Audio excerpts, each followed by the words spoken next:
आपण पाहताय महाराष्ट्र खबर न्यूज। या बातमीचे प्रायोजक आहेत Shri Ganesh jewellers and Saraf products Pune. खडकीतील लष्करी रुग्णालयामध्ये नोकरीच्या आमिषाने तिघांची 29 लाखांची फसवणूक केल्याचा प्रकार उघडकीस आला आहे।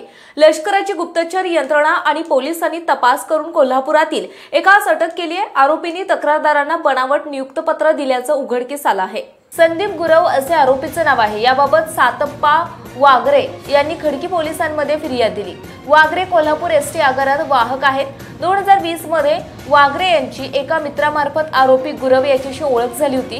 गुरवने लष्करातून निवृत्त झालो असून लष्करातील उच्चपदस्थ अधिकाऱ्यांशी ओळख असल्याची बतावणी वागरे यांच्याकडे केली।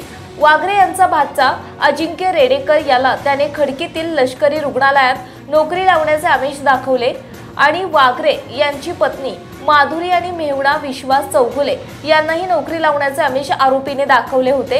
त्यानंतर गुरवने वागरे यांचा भाचा पत्नी मेहुण्याला कोल्हापुरातून खडकीत भेटण्यासाठी बोलावले होते।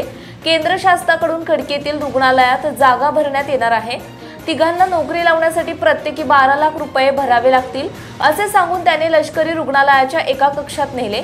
त्यांना एका प्रश्नपत्रिका सोडवण्यास दिली आणि तिघांना कोल्हापूरला परत जाण्यास सांगितले।